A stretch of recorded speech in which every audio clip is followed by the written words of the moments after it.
Welcome CEE, and you as well, of course. This will be a very informal session because we want discussion between the key stakeholders in e-mobility that came to Poland today. Well, there are many others that didn't arrive. Of course, Poland is not so close to everybody in the CE. However, what we need to focus on today is how to make EV transition faster. We feel that there's a divide between West and East, maybe between the North and South, but we actually are particularly focused on the first one. And we don't want to have two-speed Europe, of course. Therefore, we actually started also the CE Green Transport Initiative. And we want to articulate our voice in Brussels. But firstly, we need to articulate our arguments in the CE. And I'm sure there are many challenges in individual countries. There might be very similar, but also maybe some might be different. And I've got experts here. I'm not the only expert on the panel and the moderator. So let me introduce these panelists. From the left, Peter Badík from Greenway. Actually, Peter founded Greenway 10 years ago, and he's been in operation in Poland and Slovakia. Peter Nikolov, who is from Ampeco. Ampeco is Bulgarian software developer and an operator, and basically that's everything behind the charging infrastructure, so the backend which manages the charging stations. To the left, Rok Poteko, who's from Slovenia, is Etrel, which is actually the same kind of software as I was referring to Peter. So again, backend and also some kind of advanced management, smart charging. Maybe we will raise this issue later. To the right, I've got Dino Novosel, who is from Croatia. He's from Croatian Telecom. Croatian Telecom actually develops and deploys infrastructure in Croatia. I'm not sure whether also somewhere else, but you might mention that later. And to the very right, Alexandru Teodorescu, sorry, that's the hardest name on the panel, from Renovatio. Renovatio is actually a charging infrastructure operator, actually deploying the chargers in Romania, as I'm aware of the fact. We are one of the key players in Romania with large projects. So these are the panelists. Hopefully we'll have open discussion, because the outcome of this discussion should be not only some summary and political conclusions, but the outcome should be also our recommendations to Brussels. And we want to convey the message what the CE region really needs. And this should be maybe the kick-off discussion which will go on for hopefully years on. Gentlemen, let me ask you the first question, and I'm not gonna say who would answer, right? You can just raise the microphone and answer by yourself. But from your perspective as charging station operators and backend system developers, what is the biggest challenge? Why we are not seeing the same kind of EV market uptake as in the West? What is the bottom line why we are lagging behind? Whoever wants to answer quickly. Maybe I can go first. From my perspective, when we're talking about infrastructure or when we're talking about electric vehicles, it's always very important to consider the GDP per capita with regards to the Eastern European markets. And I think that's probably the biggest barrier for us to catch up to the West, is just because if we look into the automotive fleets, generally speaking, Eastern Europe has much higher age than the Western markets. And the reason for that is just people are much less likely to purchase electric vehicles. And so one of the things that is preventing us from increasing this and improving this I think is generally trying to think about the markets in a more decentralized manner, and also how do we spur and scale innovation. And so for me, and from my perspective, with regards to Ampeco, it's always been looking at the different markets and comparing west to the east. It's just in the west, there's much more competition, much bigger players as well, and also much higher purchasing power. And so those are the aspects and the areas we need to look into. But of course, it's a very general, very difficult question to answer. How do we advance and how do we catch up to the West? But I think we always should start at looking at the GDP per capita and how do we improve that.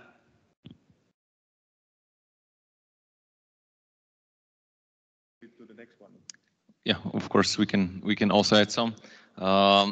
We are from Material, just to add additional thing, not only that we are a software system provider, but we are also AC charging station manufacturer.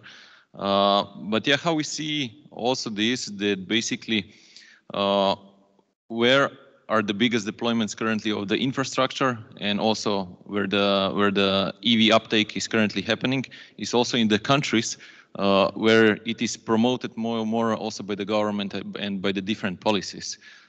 And there we see the infrastructure and the sales of the EVs are really coming to the higher numbers. And this is of course also impacted by the quotas of EVs that are also delivered to the different countries. And here, yeah, we see a bit of a delay in the CAE region, but of course, also here, different packages are prepared by the government. What we can say in Slovenia, this is already quite good developed. We have now, I think, a little less than 5,000 electric cars on the market, with roughly 1,100 public charge points available. But yeah, we already see that this is impacted heavily by the government intentions and also by the subsidies that the government is giving.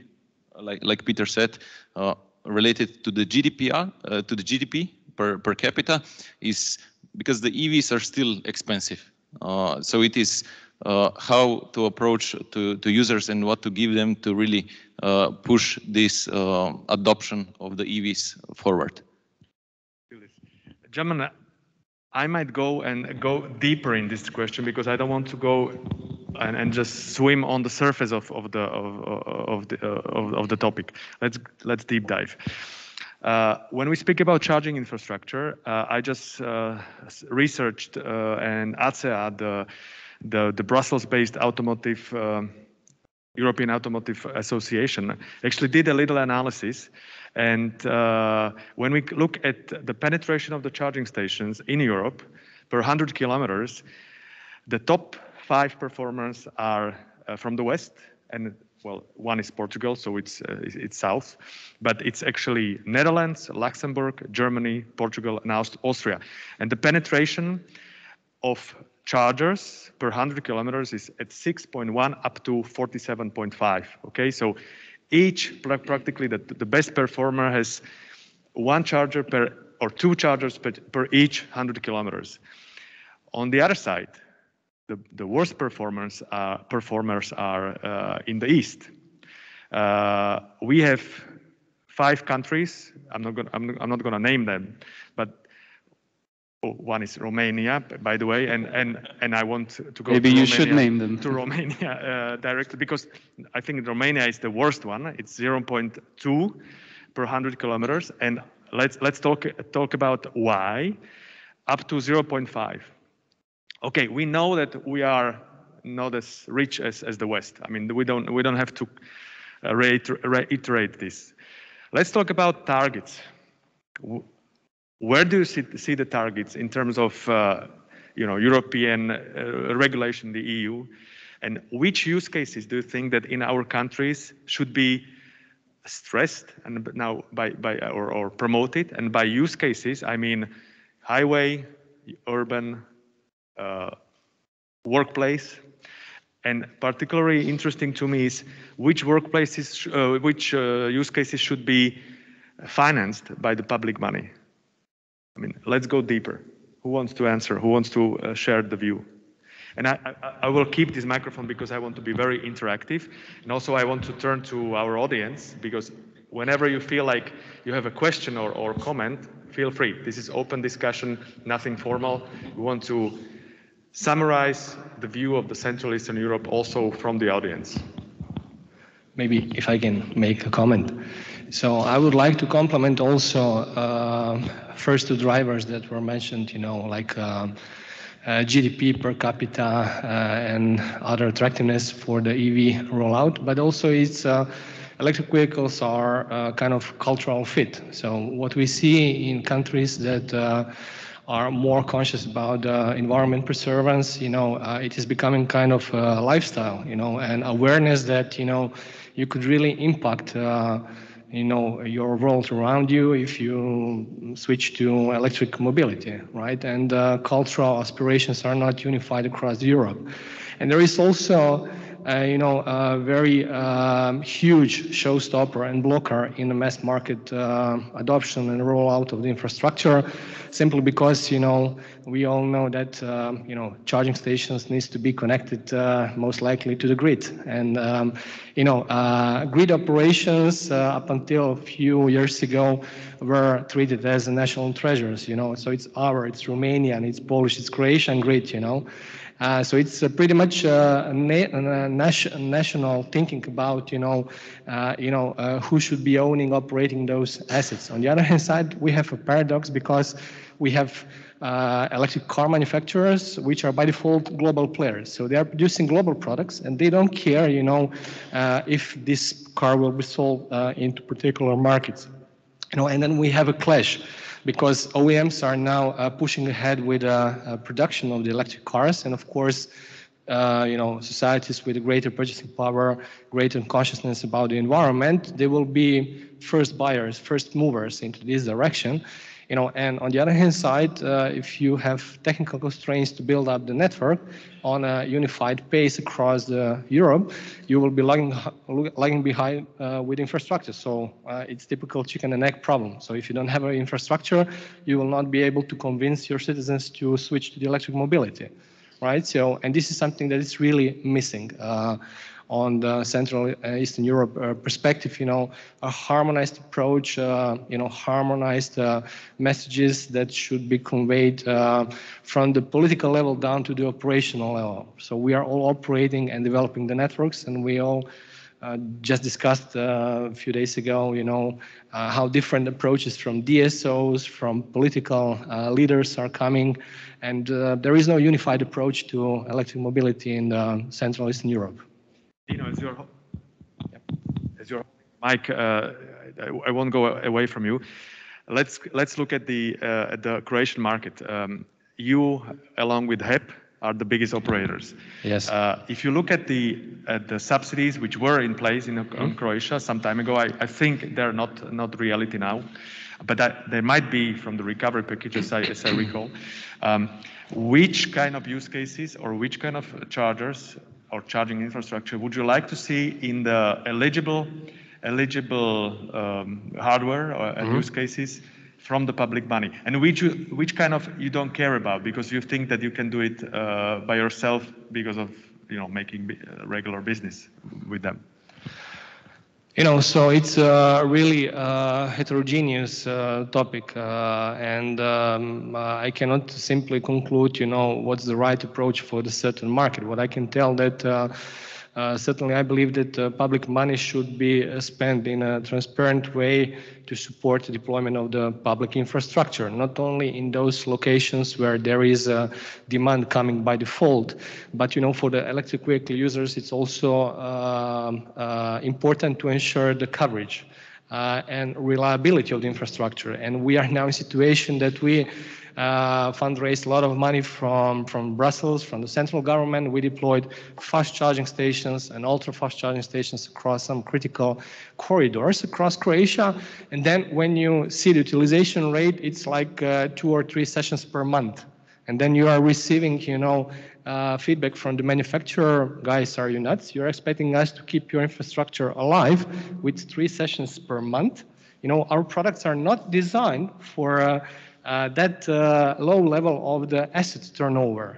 So it's really it's not about having the fastest charging station in place. It's really finding the prudent way, where to target, where it's market happening. We started in Croatia with supporting deployment of the public money into the public areas. So we motivated in a way public authorities, public companies to start deploying charging stations just for the sake of visibility, to make the statement, hey, we are building up the infrastructure, we are into the energy transition.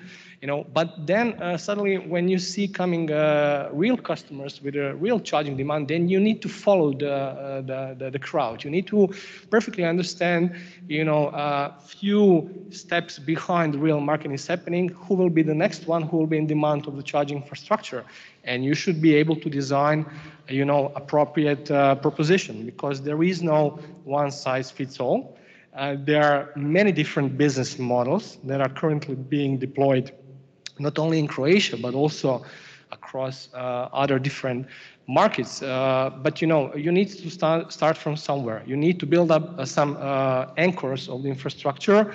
You need to follow some rules like 50, 60 kilometers. Every 50, 60 kilometers, you should have at least one fast charging stations, and then you might have some destination chargers at those locations where you expect that demand will be coming. In Croatia, we have a lot of tourists coming during the summer season, so we are experiencing the impact to our charging network demand, that is going up to 80% compared to some, off-season months. So you need to be very, creative in designing the infrastructure that will be sufficient for some high season peaks on one hand side, and that will be supporting and encouraging other market participants to step into this market development arena. We actually, you've got the mic, so I'll give you the floor. But we actually made the panel here in order to get one representative from each country. Of course, there are more CE countries, but we don't have. We don't like the panels which would have like 10 countries. But I would like to hear maybe the view from representatives of all countries, or if you feel like you have the view, you have the opinion on that. But tell me, Alexandru, why Romania is not so much developed in terms of the infrastructure? Because you actually have a very, very good success with the INA-funded projects, right? So, I mean, you and E.ON Romania actually received even funding from Brussels to start the major infrastructure, the 10T infrastructure on highways. And why is it so that actually Romania is not closer to the Netherlands? What are the challenges? Where would you see the public money? Where would you like to see the public money going so that the infrastructure is better promoted? Well, I do have a problem with that ranking. Okay, we are last according to that. We're also last at the number of kilometers of highway that it's being constructed in Romania. But at the same time, that ranking tells you the number of charging stations per kilometer of road. We are a very large country. If you compare Romania to Netherlands, I think we are 3 times or something than Netherlands. On the other hand, the network in the Netherlands, like in most of the other cities, countries, was developed within the city first, and then on the transit corridors. So, being a small country, small distances between cities, automatically, if you report the number of chargers to the number of kilometers of actual roads, then you do have an issue with that. Right now in Romania, We are at the end of the year, we will be close to 10,000 EVs registered in the market. We have one of the best incentive schemes in Europe, so you get close to 10,000 euros for the purchase of a new EV, and this has been shown within the numbers, especially for this year. So the budget for private persons has been increased 3 times already from the environmental fund for these eco tickets. So we're looking at almost doubling the number of EVs that were on the market at the end of 2020. On the infrastructure side, we are at close to 1,500 public available chargers. Most of them are with about a third, I would say, fast chargers. Yes, all of them have been installed mainly within the major cities, and from there it grew organically on the transit routes that people most often use. Yes, with the help of the European Union, we have, together with Telecom, we had a co-finance project from CEF Transport, same program where Next-E was also deployed in Romania from MOL and E.ON. So between our 2 projects in Romania, there were in the last 3 years 110 fast charging stations to be deployed.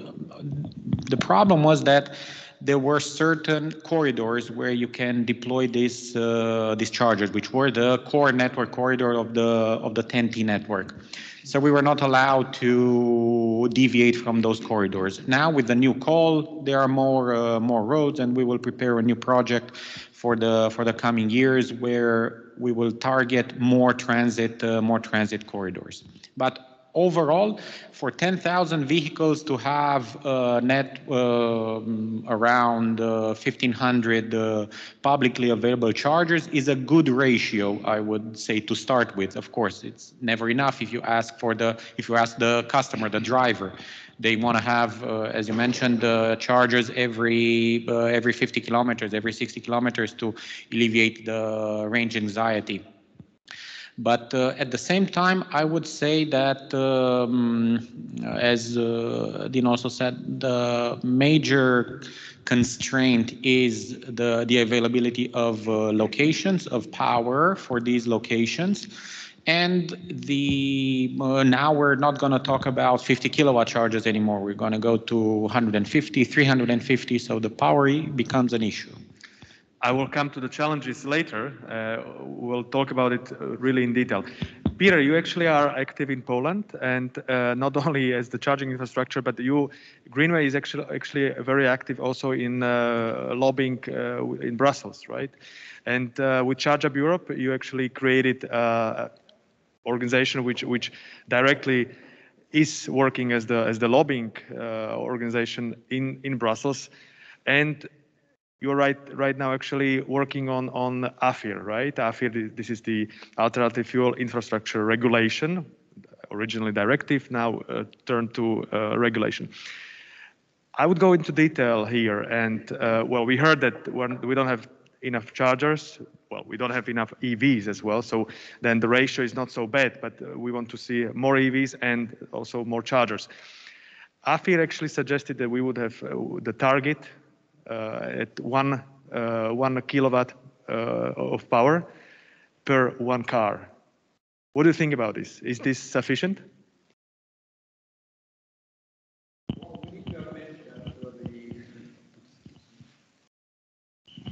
We need to admit that the development of electric mobility in different parts of Europe is different. You mentioned that there is certain ranking of the countries in terms of the number of chargers deployed, and the CE is at the end of this ranking.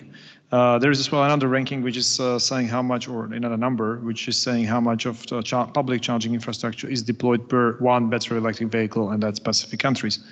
And actually this that's really heavily used ratio, which says how many kilowatt of public power. So we do not count the specific chargers, but we count the power of the publicly installed infrastructure to the number of electric vehicles. The ratio is typically around 2 or 3 kilowatt per battery electric vehicle in most developed countries in terms of the electromobility.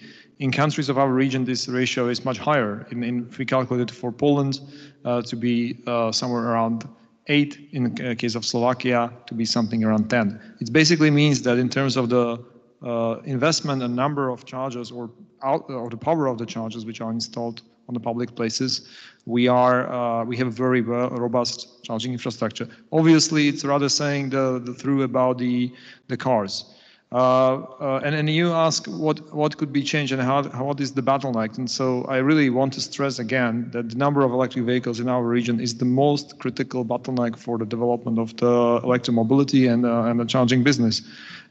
If you go back 100 years, it was not like that there was everywhere first the gas stations, and then the Ford came with this Model T and started to build cars, and the gas stations were waiting for him. It was the other way around. First we had the cars, and then they created the demand for sophisticated infrastructure. As you know, the gas was first purchased somewhere in a pharmacies. And in a certain extent, this is as well needs to repeat here. We need to have the first cars, and then the infrastructure could be built. So that is the first bottleneck and needs to be mentioned all the time, because if we want to really change something, we will need to start with this first aspect, and that there is a role for both for public sector, for governments, for subsidies, but as well for the work of OEMs, and as well it's a work for policymakers to set up the conditions or set up the rules in a way which will favor this region in a rollout of electric cars. If we will talk about any kind of a subsidies, if we talk about a European scrappage scheme, if we will talk about the CO2 limits, I think that's a target of the which as you mentioned, we are quite active in Brussels. We always want to mention that because of the discrepancy between the development of electromobility in different parts of Europe, we need to set up the conditions in a way which will favor this part of the Europe, so we can catch up the train which is already running. So that's one angle. Another angle, if we talk about the numbers, the electromobility and charging infrastructure, it's a bit tricky in this respect, because you have to look always a little bit deeper. If you only count numbers, you may mix quite simple AC infrastructure with very sophisticated, complicated, and expensive DC infrastructure. In fact, if you compare the rollout of the DC infrastructure, which is the fast chargers and ultra fast chargers, per battery electric vehicle, in our parts of Europe, we are even better than the overall numbers. We are actually deploying very sophisticated, very expensive technology. Proportionally, in Western Europe, there are much larger number of AC chargers. Reason is usually lies in the cities. The involvement of the cities in Western Europe in the rollout of charging infrastructure is much higher and stronger than in Eastern Europe.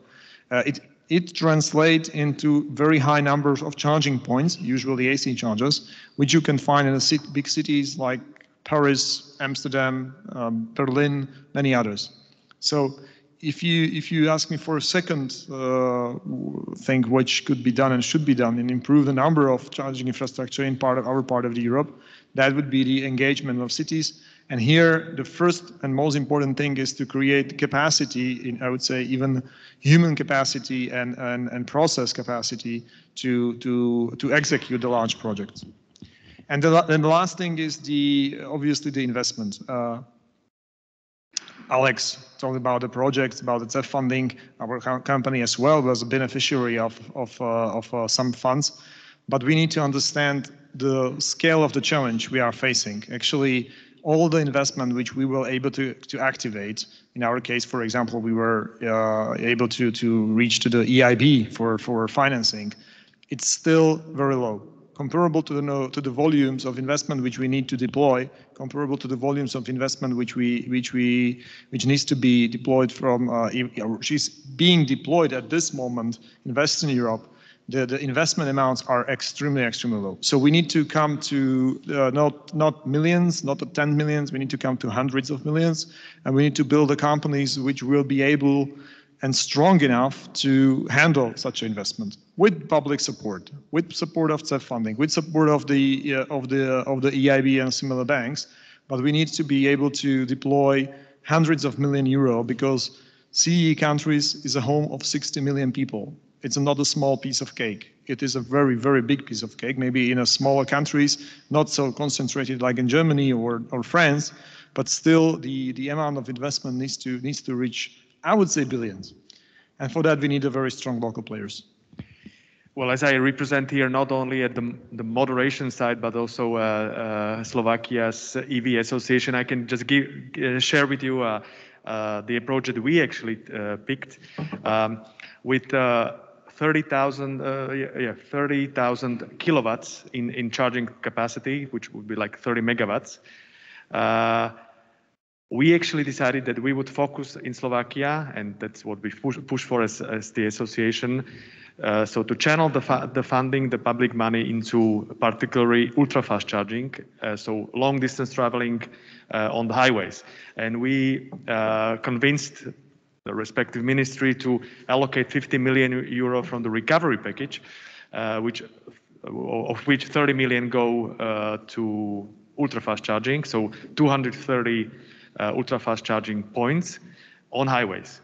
And to us, this is actually something which needs to be addressed, because from the perspective of the user, EV user, they always compare how fast am I gonna recharge if I go to Croatia from Slovakia, right? To Croatia, because we always go for a holiday to Croatia, and they say, well, I will buy an EV if I get to Croatia, like if I took the IC car, right?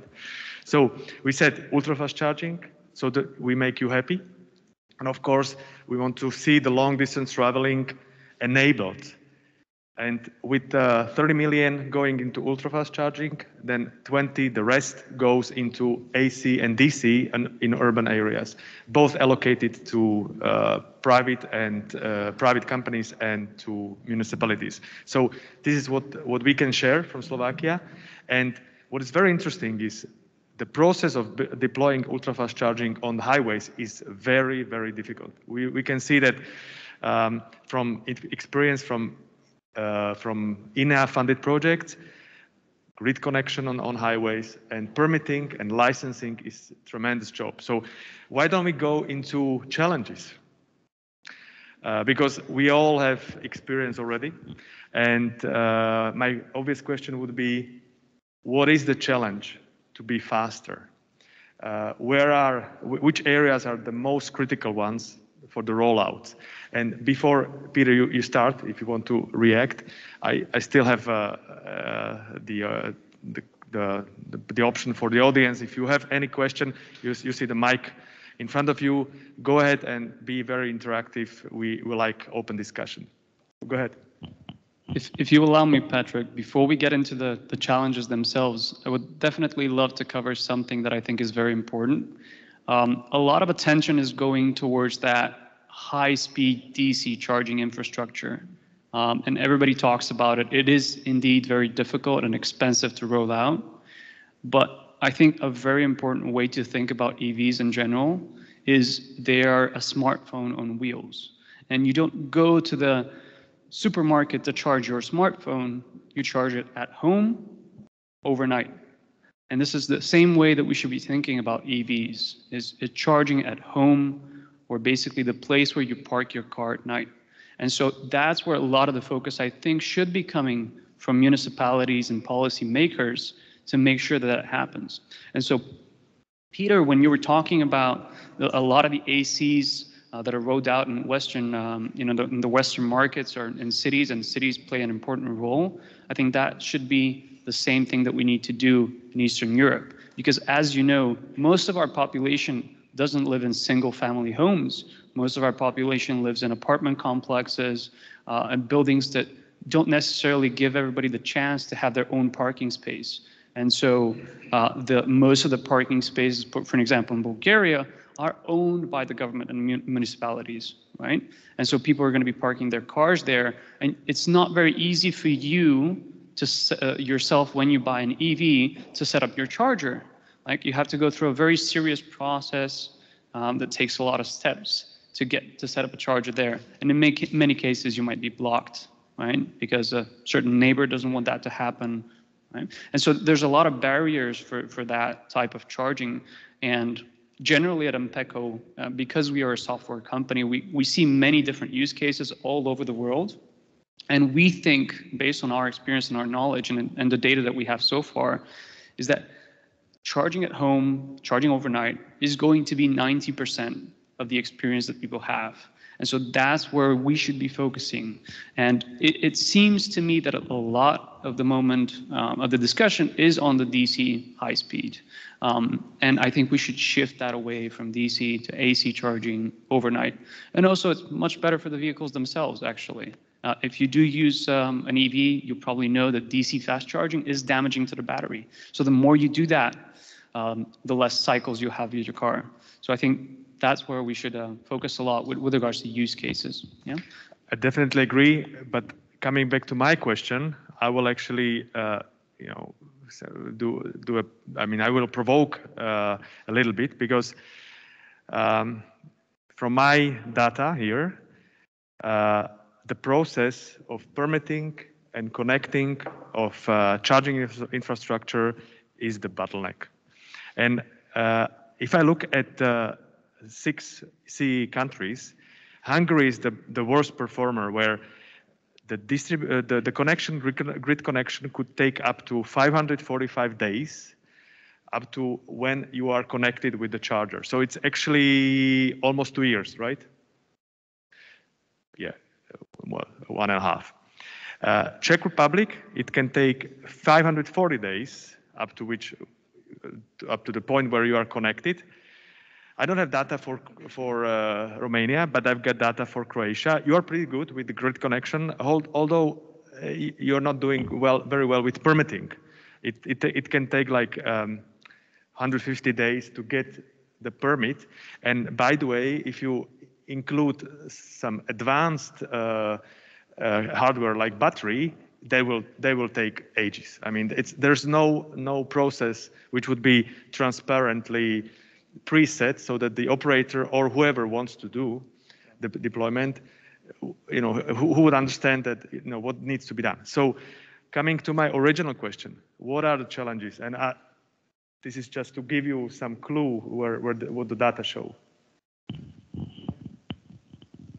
If I may, since we were lacking in the data from our experience, to give you an example, in one of the locations we've been in the connection contract, it was stated 300 days from which included permitting, design, and everything, up to the point where I could come with my trafo station and connect my chargers. But yes, you're right. Regulatory, it's the main bottleneck, and so far in our case, we've been lucky, because we managed to have partners, especially when it means office buildings, shopping centers, gas stations, that already had reserve power. So we did not have to go and ask for extra power. But those days are long gone. So now, even if, let's say, from location point of view, they allow us to use their parkings, we're starting to ask for far too much power than they can give us. If we're looking at ultra-fast charging, and as everybody now expects to have minimum 150 kilowatts, definitely we need a new connection. And what we're starting to ask is for connections between 500 and 1 megawatt. Luckily, the grid still supports this. I don't know, especially in Romania. I don't know in the other countries, but we're not rejected based on, or limited based on, power availability. But again, I don't know how long this will take. This will still be the case. Sorry. So having a regulatory framework where electric mobility it's defined, because right now we're not even in a piece of legislation. You build a house or you build a charging station, from the permitting point of view, you have to take the same steps, which in some cases it's crazy. Why would I need to go to the police to get a permit when I am already inside the regulated parking area? And this takes 30 days per permit. Let's say it's the standard time. So first thing would be to push the authorities for a straightforward and simplified permitting process, but at the same time a simplified connection process. Right now, in order to get a permit for connection, I need to first start the permitting procedure for the construction. So it takes me 3 months up to the point where I can go and submit a request for the power. You have also, at least in Romania, a lot of convincing for the locations, who need to understand the need for and also the benefits that their location might attract by having a charging station. On the highways and in the transit area, we're already looking at buying our own locations and not counting on existing service stations or shopping centers, because people want to be on the highway now. They don't want to go in the next city, 5 kilometers to 5 kilometers back, spend extra 20 minutes because of the traffic just to get to a charging station. So locations, yes, and finding the right one is always the key, but I would say permitting procedures are the main bottleneck.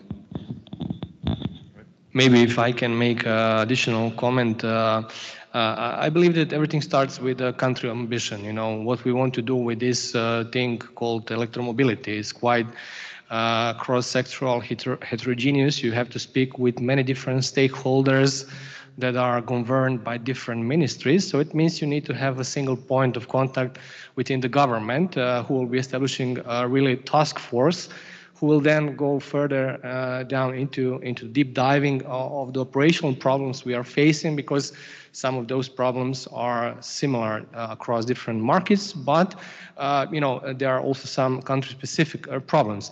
I always preach, and I'm very happy for Poland, because you guys had an excellent establishment who anticipated the complexity of this emerging industry. And in my humble opinion, I think that Polish law on electromobility, which is kind of translation of the AFI directive with highlights on the immobility, it's perfectly written. When you go through this law, you perfectly see that this law has been written by in a tight cooperation with operational developers of the systems, because you are really touching the key points of the system in place. We have some other great examples, like Lithuanian recently adopted law, Greek law, and you will not find, for instance, in Croatia, that you have relevant people in the state who understand the level of complexity we are facing and where they should go for the law amendments. In the Polish law, you have exactly the list of the existing laws, and you are referring to provisions of the articles in those laws related to the permitting, to the grid connection point, to some other stuffs. And you proposed we need to change those provisions in the existing laws in order to unlock the potential of the e-mobility market deployment. So it was really prudently designed approach, from the top. So the state has clear ambition, what you would like to achieve. This is not the case, unfortunately, in other countries of Central Eastern Europe. We don't have the Polish representative, although Greenway is very active in Poland. I think you are the biggest operator, right? And I would wonder if anybody from Poland in the audience would react and would agree with Dino. But maybe, Peter, you have a comment on Polish market. Should be very happy. We are at the end Polish company, to be in fact. So if you're asking what is the challenge, I think the very principal challenge is it goes that there is a lack of imagination, which relates to and leads to the lack of ambitions, and it leads to a lack of actions. Imagination, I think it's for many people still very hard to imagine how important and structural the change the electromobility really is, and how many aspects it's touching. That's, as Dino said, it's really not one single thing. It's not only about selling cars in the dealerships. It's not only about the putting charger. It's at the end about a number of people on the city hall which are able to think about the rollout of charging infrastructure. It's about people in DSOs, processes in DSO, and so on and so forth. So therefore, the first thing that needs to start is the local representatives needs to understand the scale of the challenge which we are facing, and a huge scope of the activities which needs to be changed. And then we need to have ambitions to do it. There needs to be someone who basically say that that is something which is on the agenda, and fight for it, and then translate these things into the action. So I think we are, as a part of Europe, very right to go to the Brussels and say that help us with that and prepare the conditions. As I described before, set the rules, set the targets, set the limits in a way that it will favor the CEE countries. But on the other side, it's not a one-way street. We need to give something in the bag. We need to be ready. And I think it's coming with the first important thing and the first challenge is to have a leadership. So to have someone in the political representation who will, in every country, fight for the electromobility. In the same way as we were able to find here in Poland, Representative Vice Minister Kurtyka, who fight for this topic, who created the department. The department is still active and still delivering and listening to the industry and delivering the changes. Electromobility law. The electromobility law we helped to prepare back in 2017. Now we are discussing already another improvements. So this leadership is absolutely necessary. We need to create a legal framework, which could be created only if we have a leadership on a political level, and it has to be translated at the end to the regulation. So it has to go to the regulation, not only the laws, but for example, regulatory office, DSOs, the rules for a connection of the chargers. This is everything. This is a pyramid which needs to work. So if we want one side going and saying, hey, Brussels, we need to bridge the gap, that it is to be on our side, someone who is willing to bridge this gap from our side and to help this to help to build this bridge. So I think that's the role of the industry to not only to go to the Brussels and ask for changes, for limits, but as well to create internal capacities. And just coming back to the point from Dino, would you agree that the Polish electromobility law is a masterpiece which we should follow in the CEE region, or do you have any objections? Polish electromobility law is, I think, the most elaborated legislation in Central and Eastern Europe when it comes to electromobility. It has own flaws, but it brings many things, many good things. What I like on this approach is that there was something. Maybe it was not super perfect. Maybe we need to still ongoingly change some things. But it was implemented, and I think create a very good framework for development of the electromobility. In my case, in case of Greenway especially, we are looking on a part which touched the development of charging infrastructure. Every charger in Poland has to be intelligent, has to be connected, has to have a CPO, has to be reviewed by the organization which makes sure that the charging points is safe, that the documentation is proper, that the charger is visible for the drivers online. So I think it's set very high bar to the charging infrastructure in the country, which gives as well companies like us certain, I would say, good framework to operate. So therefore, we are then able to invest, therefore we are able to grow, we are able to attract the capital, we are able to attract public funding, because we work in predictable environment. I can compare it with between different countries, and I know that this stability of environment related to charging infrastructure in particular is extremely important push for us to do the business good. Go ahead. You've got a microphone here in front of you. So. I represent the transport sector, so the heavy-duty transport. So when it comes to challenges, I can agree that the leadership is needed. But when we want to electrify the heavy-duty transport, we need to involve a lot of different stakeholders, and all of them have to be ready to be brave and to be leaders. And when it comes to domestic transport, someone can say it's easy. You can invest in EV chargers in your business units and plan smart the routes. But Poland is one of the biggest exporter. So the impact when it comes to international transport is very, very big. So in this case, we need also these DC chargers on the highway. And who takes the responsibility then, yeah? So there are a lot of questions. It's not so easy because from my point of view, when we are thinking about the individual users, the personal cars, you can see a little bit easier. But when it comes to electrify the whole business, the heavy duty, when the equipment is not ready, the chargers are not there, we need operators, government, etc., etc. This has to be a leadership of a common, mutual cooperation, I can say. I'm sorry, which company do you represent? IKEA. Okay. Yeah, go ahead. Heavy-duty transport, that's a huge challenge, by the way, and also in AFIR, that's kind of with the objectives. You want to react? I wanted to say that I definitely agree. And this also reflects that when we talk about challenges, there's challenges on so many different levels here. So there's challenge for the individual, there's challenge for the business or the CPO that is trying to roll out a network. There's challenges for the DCOs and there's challenges for the policymakers.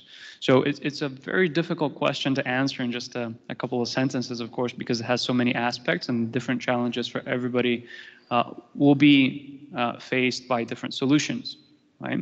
And so I think maybe if you want to go a little bit down, we can talk about those specific aspects and how do we approach each of those and provide some solutions maybe.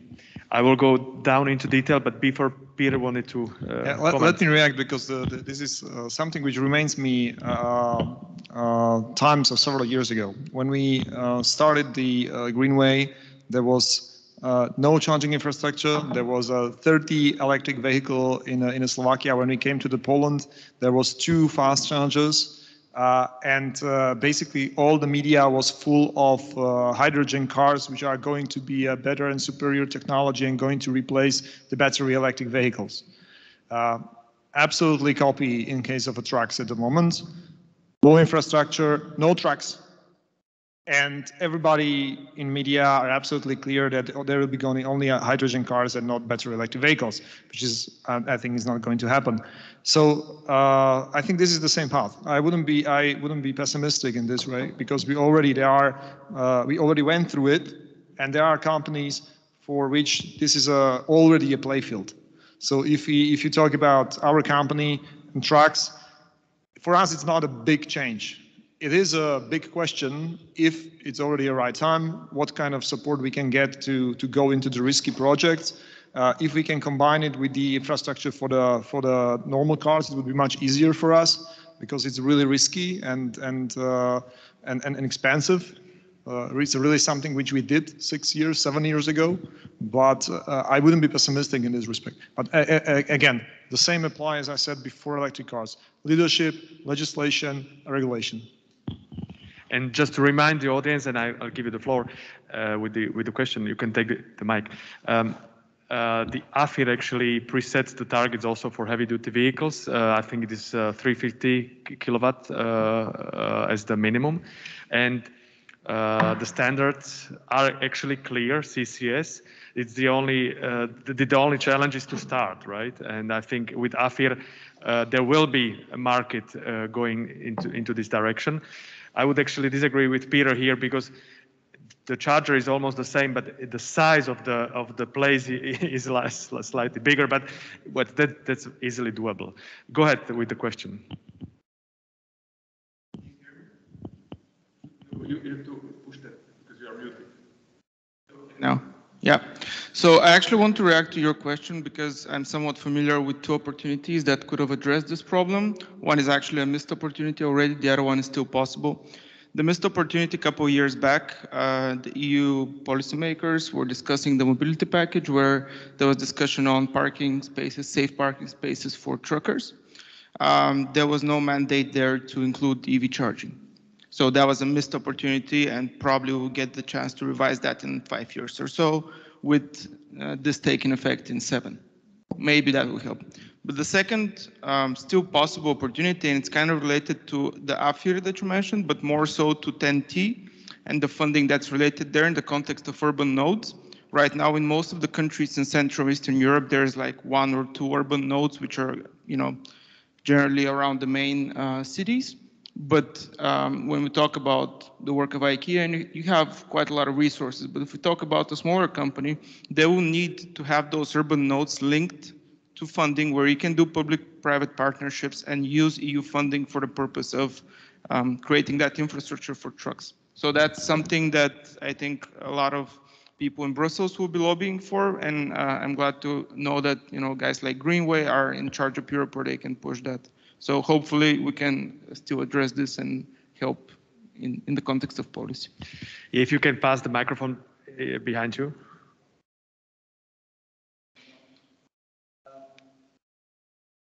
You're muted. Yes.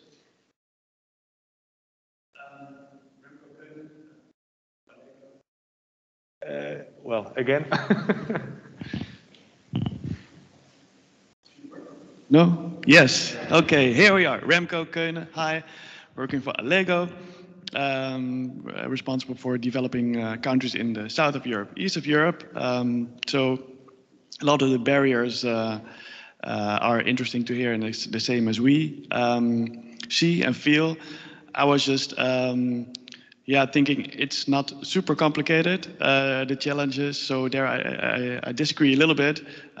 First of all, I think it's profitability for the whole sector. We know what the customers want, but as the market is so undeveloped relatively, you need so many years to refinance this. That's the first struggle, I think. And then you have, in that sense, barriers that are outside of our organization or our sector and inside, I guess. So the development of the OEM segment, that's very important, I think, but a bit harder to steer as a company. But then next question, I think, even if there's profitability, it's financing. And that's where we all come in, I think, as individual companies. That's where we have to aim for. We need long-term shareholders or investors that help us to bridge that gap towards the future.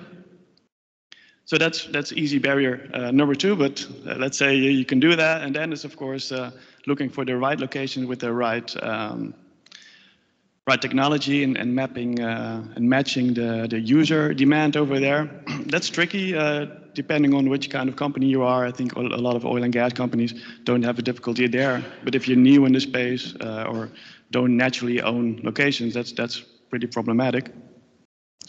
And then further down the road, and that's where I have a question actually, is the execution, of course, selection of best hardware, but especially the planning and building of locations. There, I think every country has exactly the same problem. I was very interested in your list of ranking of countries that are faster or slower in the decision making and permitting and authorization, etc. So maybe afterwards we could talk about it individually. But it's so difficult in any country to get grid connections super fast, get a building permit, get an environmental permit, make sure you get your safety, fire protection, etc. And more is added to the list. And if that takes a year and a half or 3.5 years, every month actually is too long. But now having had project in Netherlands, Belgium, Germany, France, Nordics, and now moving to the east and south, everywhere it's the same. So I was really wondering, are there any great examples of how you overcame this problem by harmonizing all the authorizations and processes to get grid connections and the execution in place? Anybody wants to comment? Great comment. So I can share from my personal experience. We as Croatian Telecom applied for INEA funding back in 2017 with our dear partner Alex from Renovatio. And we were about to deploy a strategic network of charging stations across Croatia from north to south. That was our objective. We deployed 22 fast chargers and 1 ultra-fast charger. Can you imagine how many public landowners participated, supported rollout of the infrastructure out of these numbers? Only 1. So we deployed taxpayers' money in the shape and form of charging stations at the private land. So we approached shopping malls, some progressive companies like IKEA and so forth. We delivered our pitch. We said what we want to establish. As Peter said, we had imagination. On the other hand side, there were businesses who are here not to save the world, but to really take care about the bottom line. But those businesses anticipated this mega trend is coming, and they could be really pioneering, and helping this rollout to happen, And it was really a pleasure to do the business with the private sector, So we, as the privately owned, publicly listed company, we are enjoying great success with the private entities, regardless they are businesses or private persons, because they understand the value proposition, they understand, reciprocity, they understand, what's our vision. Unfortunately, when you speak with different public authorities in Croatia, every city major has its own policy, how much fixed money they will be charging you if you want to deploy the charging station on the public land. And it's in their interest, it should be in their interest to support deployment of strategic infrastructure. In published law, we saw, a very clear provision, all public authorities, for the next 12 months, you should be giving away free of charge parking lots to those developers that are keen on taking the risk and deploy real money into the infrastructure. Full stop. Otherwise, if you have to, as a global developer, speak to 550 municipalities, this is the number of municipalities in very small Croatia, in order to support rollout of your capital deployment in shape and form of charging stations, then you will simply cancel Croatia because you don't have interest as a business to take risk in the country that is so unfavorable, unstructured, unsupportive to the upcoming mega trend. You will simply go to some other countries. And this is the major reason why I would say Central Eastern countries are lagging behind. So we don't have political imagination, leadership, understanding, what's the magnitude of the transition we are facing. None of the politicians will not win the next elections just for the sake of supporting e-mobility. It's really a story for the long run. And there are very few leaders that are capable to support this topic in this sense. So, using taxpayers' money by private company to deploy the strategic infrastructure on the private land. For me, it's a nonsense. But if INEA is willing to give us more money, we are happy to deploy it on the private land with the public accessibility. I don't need it. Just to make clear argument, the fastest is actually Croatia in terms of the grid connection and permitting, but it depends. I have to mention here. It depends, Dino. Hold on. It depends. So you know how much it took me? It took me 30 months to get the approval at the public land. So. I know. It depends, because I know Alego, of course. It depends where you build, because of course highway is a tremendous issue. Well, Croatian highway, there are two operators. It takes some time to get license to. If you're not Petrol, who actually owns the land and the gas station, I guess that's not the case of Deutsche Telekom, of course. So you want to quickly react, and then I would like to go to next topic. Yeah. So also the question that you raised with all the commissioning, permitting, getting all the allowances is also because a good example, because we have three very powerful players also in the CPO market, is whether you still see, let's say, the importance of the location, or you see more importance of where this period of getting the allowances, getting the connection, and then where electricity is important. So What do you see it easier is still location, or where the electricity is easy to be, let's say, to get all the permits, all the connection powers and so on? Gentlemen, quick reactions and then let's move. If you want to comment. So the grid or permitting? For me, so far, grid was easier because I used the location grid. But if I go to a brand new location, it's more difficult to get the grid and get a location. Okay. We talk about rollout. I mean, don't talk about the cherry picking and first movers. We're talking about big rollouts. So megawatt hubs, for example. Yeah, it's much easier to get the land and further develop it and get the connection. Okay, Peter, you're muted. Still think it's location. That's the first thing, and try to get it. But last one small comment to that. I think there is as well, if we talk about CE region, the fact that we are lagging behind gives us one opportunity, and that's the learning from the mistakes of the West. And actually we already can observe some things, and I think we manage to avoid certain mistakes already.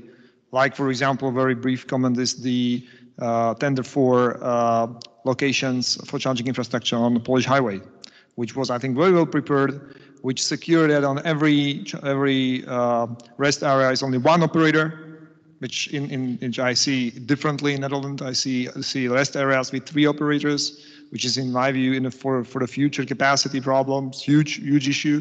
So I think we have a chance as well to learn a bit and prepare the legislation, which would be a bit better than we observe somewhere else. Yeah, one sentence if anybody wants to comment. If not, I take the question from the audience. No, go ahead. You're muted. Can you? Yeah. So thank you very much for the comment about the lacking of the imagination from the political leaders, and also about the shaping of the public opinion. And I think that this is a comment that in the western part of the EU, especially. The green strategy and the zero emission strategy is pretty obvious and pretty clear, and it's popular among the general population, which is not the case in Central Eastern Europe. And I'm just wondering whether you're thinking, with your talks with your counterparts in the municipalities and within the national governments, that even if we are lacking the approach of the general population, if they understand that with lacking behind on this topic, the whole industry and the whole country will suffer. So the question is that like, if you have an imagination how to reshape the debate, not like that you mentioned, that we support the rich people from the public money and so on and so on. So just if any of you have any idea or model how to do it, maybe from the case. Thank you. Anybody wants to comment? What to do? I mean, what is the way how to improve? I guess it's directed to state and municipal politicians, right?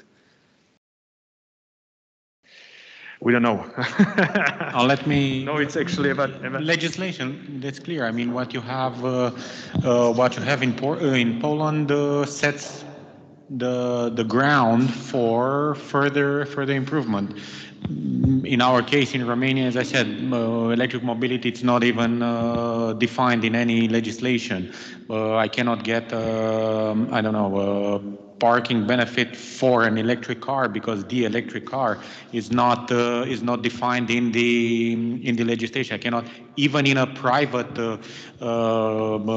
shopping center, I cannot say this spot is reserved for an electric car like are the ones for the persons with disabilities. So, and to call the police and give them a fine if they park there, if a normal car parks there. So first we need to define what we want, and then to put it in a very clear set of rules, which in my case in Romania lacks completely. If you I mean, I'll give you the floor, but I want to move to another topic because this one is very important, and maybe Allego is a good example for this. Well developed or more developed than many other operators. User experience. I will use my own experience when I traveled to Poland from Slovakia through Czech Republic, and I mean it wasn't so easy. Let's be honest. Obviously, we've got the interoperability issue, and it's not only about roaming, so national roaming between the operators, but international as well, but it's also about the easiness of charging. So you two are actually from the backend system side. I would like to hear from you your idea how to improve user experience so that it actually comes very close to what users experience with the fossil fuel alternative. And very particular, I would also like to hear your comment on requirement on each charger having credit cards, as this is actually a requirement coming from AFIR. So what is the real interoperability, or the measure or technical measure to make the chargers interoperable? All right. So when we're talking about user experience, the way that I think about it and the way that the team at Impeco thinks about it is that firstly, the user needs to find the charger.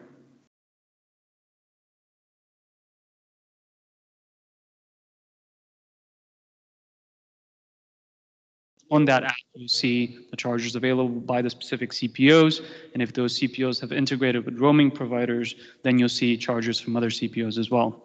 Now, as you said it, when you're traveling between different countries, that gets complicated because you have to know the app to download at the other country, or you have to have an app that has chargers across many different countries. But the process of, from our perspective, the process of a customer downloading apps, finding the charger, going there, can actually be much more simple, and that will come in with the ISO standards. So the moment you get an EV, the idea is that within the EV, you will have those chargers available. On the infotainment system, you go to the specific chargers that the car directly leads you to, and that you don't have to download anything else. And the process is much simpler in that side of things. Then the next step is, how do you interact with that charger? What is the way for you to make a payment and to charge your car? Again, at the moment, pretty much the standard would be either an RFID card or using the application to start the charging session itself. Again, here in the future, we think that this will be a seamless experience where you just plug in the car, the charging session immediately starts, and the charger will identify you by the vehicle. Right? So plug and charge, right? Yes, absolutely. Okay. No RFID readers. Yes, RFID readers, I think, are very much old school technology, very hackable, actually. So they have a lot of security issues with RFIDs, especially in the Netherlands, for an example, where RFIDs are pretty much the standard at the moment. Everybody is using RFIDs. Most of the MSPs are providing cards. And maybe, yes, from an intuitive standpoint, you just get a card, when you go there, you tap your card.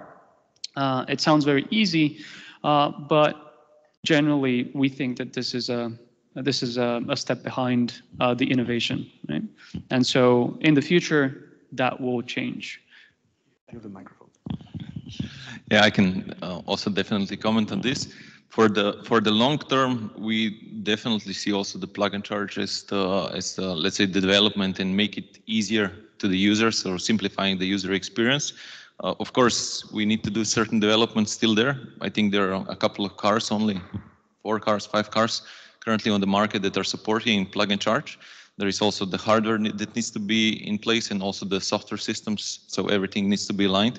But currently, let's say on the short term, until plug and charge is really developed, we have definitely also other solutions that are in place, like RFID cards, mobile apps, and also the credit card payment terminals, which are in AFAR, also in a directive. So it depends also on the user experience, and if EV drivers wants to get their car charged and wants to make it as simple as possible.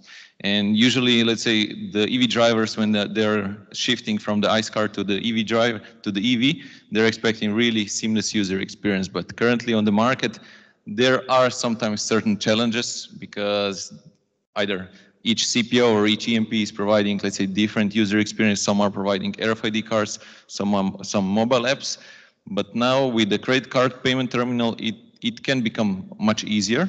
But it is still, there is a lot of infrastructure already installed on the market. Will we, let's say, rebuild all the chargers, put the credit card payment terminals on them? It is a possibility, definitely, and it makes it way, way easier. And here we also made a solution suite with our AC chargers as well, because we have also launched a solution with credit card payment terminals that we can cover the payments not only on one charger, but on multiple chargers at one location. So definitely there are different scenarios how to approach it. We still see that for a couple of years we will see RFID cards in use, mobile apps, credit card payment terminals. But let's say in the long term, plug and charge, we also believe in this. Okay, I'll give you the floor, but the mandate actually says credit cards. So, and I would love to hear from you. What do you think about, I mean, this old school technology, let's put it this way, and what the European Commission wants to mandate, and specifically what Germany actually decided to mandate, again, credit cards from 2023. So do you see as a real specialist in hardware and software, well, do you see this technology as viable and, well, technology which we should actually sustain? We think it is viable. We are operating in more than 40 countries around the world, also with our software system, and we see plenty of chargers with the contactless payment terminal already connected to the system. And we see that this is already a trend in the UK, in Germany, in the Nordics. But then also depends on the regulation, because at least for Poland, what we hear is that if there is a credit card payment terminal payment, the user needs to get a receipt and it needs to be printed. So these things really needs to get easier for the EV driver and also for the CPOs. It is not a problem delivering the invoice to the user or the receipt to the user, but just let's say if we are going with technology up ahead in the industry, let's make it easier. Let's go in electronic versions. And yeah, here we have the technologies already in place. Markets are already adopting credit card payment terminals. So it's also a question on time also here in this part of Europe. I also agree that payment terminals are a viable option. My personal opinion is that they will be viable only for a certain period of time, and after that, they will be obsolete. So that's something that we have to definitely think about when we're loading, or when we're talking about regulation, right? So actually, I do have a lot of conversations with CPOs that work in Germany, and they say that the Eichrecht regulation that they have over there is one of the barriers for them to scale quickly. And that's why also for CPOs that are international, that are working, let's say in Poland, they want to transition to Germany, that can also be a huge barrier to entry. And an additional thing that the payment terminal complicates a little bit is that it makes this rollout of the infrastructure much more expensive, because the payment terminals increase the monthly fees, and also the amount from the charging session as a percentage that the payment terminal companies take is quite high at the moment. So it's a very expensive thing to add to if you want to be scaling as fast as possible, right? So that's why payment terminals, of course, they simplify the user experience. Everybody has a credit or debit card. You go download any app, you just use the payment terminal, pay for your charging session, that's it. But on the back side of it, there's a lot of complications that come with that. And so we have to be smart and think about that when we're rolling out and when we're pushing the CPOs to add those payment terminals to their rollout of the network. Yeah, before Peter actually comments on that, well, we know all that this is actually a barrier and it is actually a challenge, right? So no doubt about it. However, as I see this, and that's a very technical discussion, that this is actually making ad hoc payment much more dominant, or at least on the equal side, right? And this goes maybe a little bit against the contracts and charge point operators and prepaid and monthly plans. And Peter, you can answer this as well, but I would really like to hear alternative which you would suggest to enable ad hoc payment, because this is actually the real discussion which we are having in Brussels. Well, I think it's generally a big mistake to put mandatory the rule that every charger has to have a charging terminal. I think in this respect, we are moving to the old world where we're looking on it as a gas station, where it should have published the price of the kilowatt hour somewhere, even in printed version probably. We are moving away from the e-commerce solution, which enable much more sophisticated products like dynamic tariffs, like subscription models, like different products which the EMPs could allow. So I think in general, thinking about it as something which will have a significant portion on the transaction is not correct. We may think about looking on it as a kind of a safety measures. So everything doesn't work. So then maybe I have the final destination or final solution is using the credit card. But then if we don't think about in this direction, it shouldn't be mandatory on every charger. So we can talk about some chargers which it may be a last resort option, but not definitely on every charger, because it's going to be very expensive safety measures. So I have a problems with that in two reasons. The first one is the cost. Second is the cementing the old view on the charging infrastructure in general. I think it's not good. In the same way, I think nobody in these days wouldn't push the taxi driver of Bolt and Uber to get a cash or to get the credit card payment, because we simply get used to very quickly that everything is in an e-commerce space. So that's very clearly stated from my side. But I would, this is a generally problem of electromobility, and I would a little bit touch again this from the angle of CE, because this is the panel about. And if you talk about interoperability, all these things about how to make it smooth about user experience, it requires one thing, and that's the money. Actually, it's really not easy to do the thing smoothly, to secure the high reliability of the network. We try to get in our network reliability above 98%. It means that you need to deploy a huge volume, a number of IT solution. We are using great system from Etrel, guys, but still we have a close to 100 people. Would you know which department is the biggest in the company? It's not the service. It's not the service guys who are running and building the chargers. It's IT.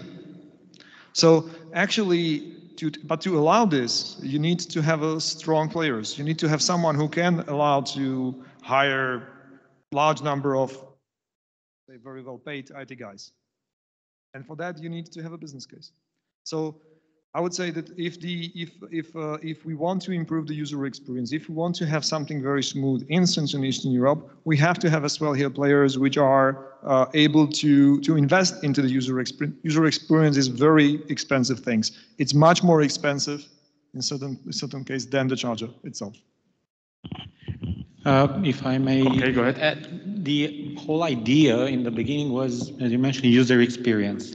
So that means somebody gets to the charger, instead of pulling an app, RFID, whatever, taps the card and starts to charge. But how did he get there? First of all, this summer I drove from Portugal via Berlin to Romania with an EV. So I experienced it all from the customer point of view, the goods, the bads, everything. Still, every evening or during the driving time, I had to find the chargers. So I had the apps of almost all the CPOs on my route. In the evening, I would plan. I prefer to stop here, here, here, and there. So I already have the app. I'm already registered in the apps, etc. Then I get to the charger. It's very easy to, for instance, I was with Ionity a lot. It was much better to put the RFID card that was associated with my account, or directly from the app, rather than look credit card. Put the credit card would block a certain amount. You go to every time, and it will unlock it after 10 days. So if we're talking about user experience, online opinion, but a well thought online environment, the best. Yes, the credit card could be a last resort, but again, last resort. Why? Because the communication is not working with the backend, and you wanna use the charger. If you check the app and you see that the charger doesn't have a communication, or it's offline or something, you simply don't go in the first place there. You skip to the next one. So even though you could use your credit card and charge, by default you would not go, because you already know that that charger is offline, and you don't want to spend time going there, seeing if it's really a software problem or a hardware problem. I can still charge, I cannot charge, and then go away. So you're still using all the apps in your phone for doing this. This is very interesting debate, and I would like to give you many other questions. Actually, we didn't touch or we didn't actually raise many issues with user experience, others, and also we didn't speak about smart charging, which I was planning to do so, but unfortunately time is out. We ran out of the time, and therefore maybe last comment from each, but very quickly, what is one top priority that we should push for as the CEE Green Transport Initiative? Like now, if you want to set the priority for the Secretariat, I mean, do this. What is it? Quickly. I would say make two calls. One to the Brussels, saying that the CE is lagging behind and it's not good for anybody, and therefore we need the measures which will overcome that. And second call to the local governments and ask them for leadership. I would say from a regulatory perspective, we definitely need to think about frameworks. And as Pete said, we need to have ambition and vision. I also think we need to always think about scale. Anything that we're implementing, just like with the payment terminals, we have to think about how fastly can companies actually execute on this, and are there bottlenecks that we're creating with regulation that are going to be preventing them from being able to do so? Because sometimes we're thinking about adding a new law that will help out or incentivize, and in a year or so it appears that it actually makes people be slower and companies slower. So that's always in the back of our minds. We have to be thinking about scale. This is not just tens of thousands of chargers, potentially millions of chargers across our whole region. And so we always have to keep that in our mind. Whatever decision we're making, either the CPOs themselves, when they're rolling out their infrastructure, choosing the software, choosing the hardware that they want to work with, whether it's the software companies on our side, just like we in Etro, how are we enabling our systems to be scalable? And also, we need to think about that on the regulatory perspective as well. Rok, what is your one thought? So electric cars are huge consumers. And if we are talking here about the scale of tens of thousands or even millions of chargers, we really need to take a look up ahead and see what this will bring to the what can cost to the EV to the grid to the complete grid network. So we really need to think in advance, and we feel and we believe that there needs to be certain minimum standards specified and regulated from the connectivity point of view, from the standards, that when the scale is reached, that those chargers will also be able to be smart charging controlled and also integrated with the grid operators for the potential demand response, so that grid operators can also be secure when the scale of EVs is really huge. It's actually a second line of business for charging operators. Unfortunately, we lost Dino on the way. He had to excuse himself. But go ahead, Alex. Your last thought. I would say the focus should be also on interoperability within our region, and we're already talking to Peter about how to better serve in the end, the customers that are in our region. You mentioned you go from Slovakia to Croatia for the summer, so very few people are doing what I did, cross Europe with an electric car, but a lot of them are crossing one or two borders. Romanians go to ski in Austria, go to Bulgaria or to Greece for the summer period. So having solutions within our region, we don't need the whole, but within our region having a very good understanding of what the clients want and providing them these mobility solutions and ease of use crossing the borders, I think it's one of the main aspects that would drive everything forward in our region. Gentlemen, what I also see as my last thought, we need more women in the industry. This is not the end of the discussion for Green Transport Initiative. In Amsterdam in the afternoon, and one particular issue is actually two-speed Europe. We want to avoid this one. Stay tuned and come to the other discussion in the afternoon. And well, meanwhile, gentlemen, thank you for your thinking and hard thinking and your comments and everything what you said here. Thank you to the audience for your time, and well, let's meet at the later today. Thank you.